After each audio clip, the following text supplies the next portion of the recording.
If midlife has brought new confidence in speaking your voice, it's also important to balance self-confidence with empathy and communication.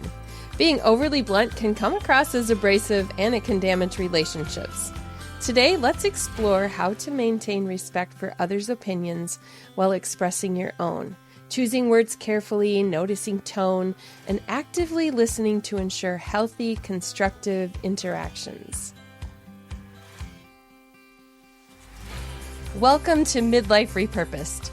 If you're craving inspiration, practical tips, and a renewed sense of purpose, you're in the right place. Here, we embrace the messy, uncertain, and sometimes downright challenging turns of midlife with a dose of humor and an unwavering belief that there's treasure to be found even in the tough stuff.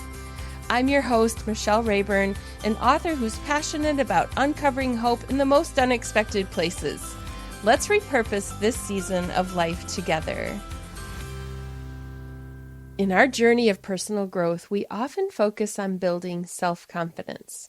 Maybe, like me, you've seen the memes of midlife or postmenopausal women who just don't care what people think anymore.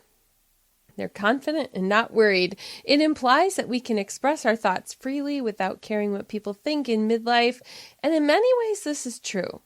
In many ways, a confidence comes with being older that allows us to not be so worried about what other people around us are thinking. We also do things like start wearing shorts, and we don't care what people think about that. We wear socks that aren't popular, shoes that aren't cool, all of those things. We are ourselves. But along with this, the ability to express ourselves clearly and confidently is a valuable skill. And that can enhance our relationships, our careers, and overall well-being. It also settles in midlife. We come to this place where we grow more comfortable in speaking our minds. And when that happens, we need to be mindful of the way our words impact others. Confidence is a powerful tool, but if wielded carelessly, it can become a weapon that harms rather than helps. One of the challenges of newfound confidence is the temptation to be overly blunt. Speaking with honesty and directness is often seen as a sign of strength, but when taken to the extreme, it can come across as abrasive and even insulting. This delicate balance between assertiveness and kindness is one that requires a continual awareness and practice. Let's talk about the appeal of bluntness. Bluntness can be refreshing. In a world where people often hide behind politeness and euphemisms, straightforwardness can feel like a breath of fresh air. It cuts through the noise. It gets to the point, which can be incredibly effective in certain situations. For example, in business, being direct can save time and prevent misunderstandings. In personal relationships, honesty is the foundation of trust. However, bluntness also carries the risk of being misunderstood or causing unnecessary hurt. The appeal of bluntness lies in its efficiency, but that same efficiency can make it feel harsh or even unkind.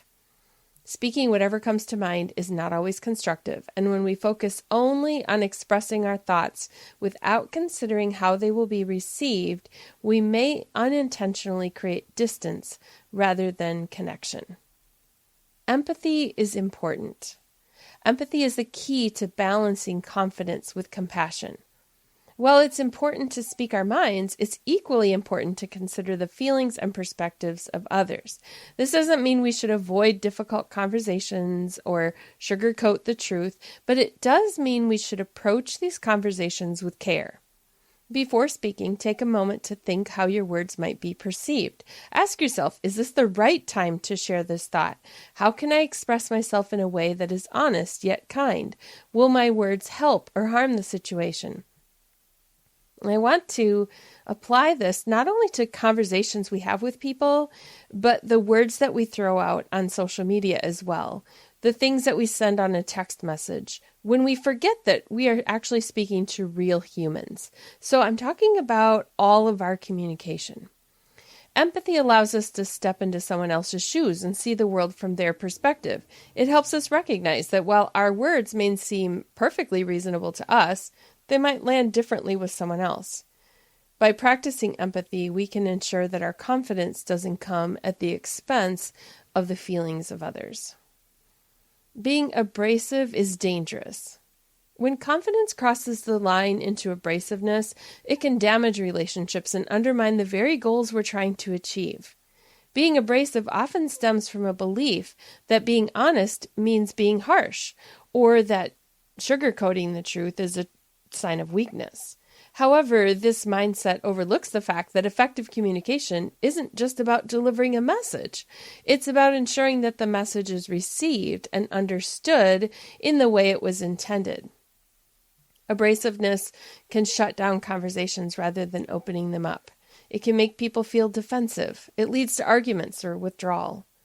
Over time, a pattern of abrasive communication can erode trust and create a toxic environment, whether it's at work or at home or even at church. It's important to remember that being confident doesn't mean being unkind. We can be direct without being hurtful. In fact, the most effective communicators are those who can express themselves clearly while also making others feel valued and respected. Does it feel as if everyone around you is just plain stupid? When we gain confidence in our own opinions, there's a risk of unintentionally dismissing the perspective of others. If we start treating others' opinions as inferior or even outright stupid, it can create a significant damage in our relationships. This attitude can come across as condescending. It can make others feel belittled or disrespected, and we see it all the time. And I hear it in my own attitudes. I hear it before it even comes out of my mouth, where I'm thinking, what is happening that this person is not understanding what others around them are saying or what I'm about to say? And there's this kind of, well, I'm not saying kind of, it really is a prideful way of thinking that whatever I'm saying or whatever I'm thinking is the only right way to think. And therefore, if other people think differently and they don't align in any way with what I'm saying, they just must be stupid. In any relationship, whether it's personal or professional, mutual respect is the foundation. If we approach conversations with the mindset that our viewpoint is the only valid one, it can stifle meaningful dialogue and it can alienate those around us. People want to feel heard and valued, and they want someone to treat them as if they have an intelligent thing to say. When we disregard their opinions, it sends the message that we don't care about what they think or what they feel. Dismissive behavior then can lead to resentment. It erodes trust. It creates barriers that are really difficult to overcome.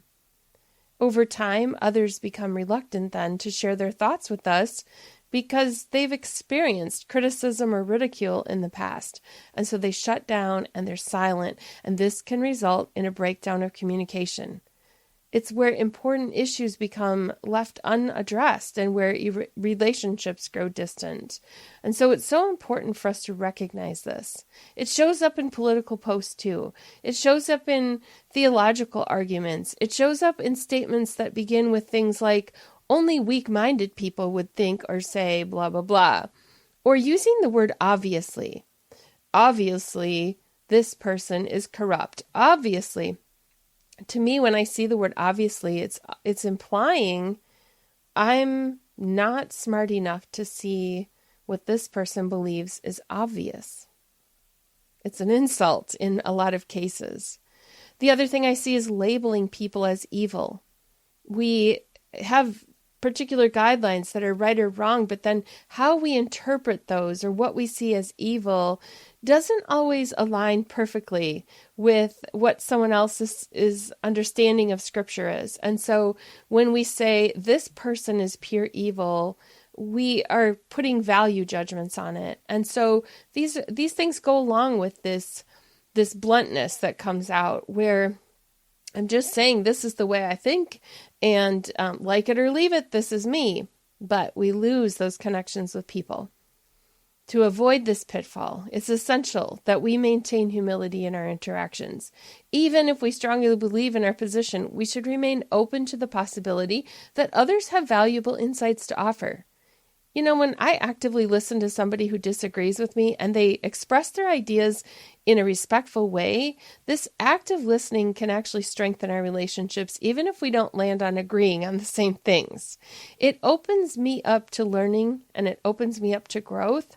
And so when we can have those discussions, it might help me rethink my position on something even. In the end, true confidence isn't about being right.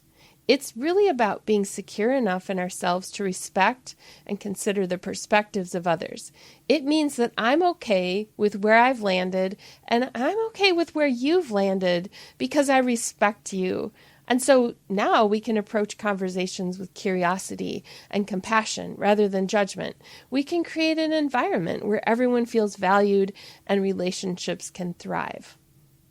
I'd like to give you 5 strategies for maintaining the balance in our conversations then as we think about how we navigate that balance between confidence and compassion. Number 1, pause before you speak. When you're about to say something or post something that could be taken the wrong way, take a moment to pause. Consider the impact of your words rather than just throwing them out there, thinking about whether there's a better way to phrase what you're about to say. It doesn't mean that you should second guess yourself or water down your message, but a brief pause can help you find the right balance between honesty and being tactful and kind. Number 2, choose your words carefully. The words you use matter. Even small changes in phrasing can make a big difference in how your message is received. For example, instead of saying, "You're wrong," you could say, "I see it differently." This little shift softens the message. It doesn't dilute its meaning, but it's not so attacking. It's a way of saying, we have different perspectives, but neither one of us may be right or wrong. Let's explore this a little bit more. Number 3, be mindful of your tone. Your tone of voice can convey as much meaning as the words themselves. This is why it's so hard when it's in a text or on social media, but the tone comes through there too. And a harsh or condescending tone can make even the most innocuous statements feel like an attack. So we want to strive to keep our tone calm and respectful, especially in sensitive situations, but also just reading over and seeing how it sounds when we're posting somewhere. And there are tools like Grammarly has one. You can do a plug-in on your browser and it will tell you if your tone sounds angry or harsh or sad or happy or encouraging. And so it's helpful sometimes to have that outside analysis to see, what does my tone sound like? Number 4, practice active listening. Communication is a two-way street. And often we get so focused on expressing our own thoughts that we miss important cues from the other person. We're thinking of our argument as if we're in a debate and we're trying to formulate the thing we're supposed to say. And active listening gives the other person our full attention, and it acknowledges their perspective. It's not just trying to think of a comeback. This not only shows that we value their input, but also helps us tailor our response in a way that fosters understanding. So if we give one another some pause in between before we respond, then we can practice this active listening. Oftentimes we just jump right in before someone finishes, maybe even talking over them with our response. Number 5, the last one, is to apologize when necessary. Even with the best intentions, there will be times when your words unintentionally hurt someone. And if this happens, don't be afraid to apologize. Maybe you've been taught that apologizing is a sign of weakness. This is not true. A sincere apology can go a long way in repairing any damage and showing that you really care about another person's feelings. Together, we can build a culture of respect. Ultimately, the goal is to create this culture within ourselves and in our interactions with others. And so confidence is a vital part of this process, but we can temper it with kindness and consideration. By being mindful of how we communicate, we can ensure that our words uplift and empower rather than tear down. In a world that often values bluntness and, quote, telling it like it is, we can choose to be different. We can be both confident and compassionate, direct, yet gentle. I'm inspired when I read the New Testament and I see how Jesus interacted with people. I know that a lot of times we want to pull out the one place where we see him flipping tables and we want to justify anger. And when we look at Jesus throughout the entire New Testament, that's not the picture we get. And we get a bigger picture of him being gentle and being direct and yet kind and confident and compassionate. And when we practice that and we act like Jesus, this balance not only enhances our personal growth, but it also strengthens our relationships with others, and it fosters a more positive and supportive environment. So when we practice being like Jesus in our communication, even with people who don't agree with us, we actually grow stronger in our relationships. It doesn't weaken our faith. It doesn't weaken our message. It just strengthens us to be better humans together. In this midlife journey, let's remember that true confidence isn't about being the loudest or most outspoken person in the room. It's about knowing our worth. It's about speaking our truth while also honoring the worth and truth of others.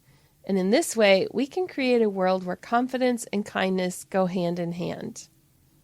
I want to let you know as we wrap up today that paid subscribers to Midlife Repurposed on Substack will receive an additional email from me when this episode drops. It will have additional reflection questions that will help them to engage with the content.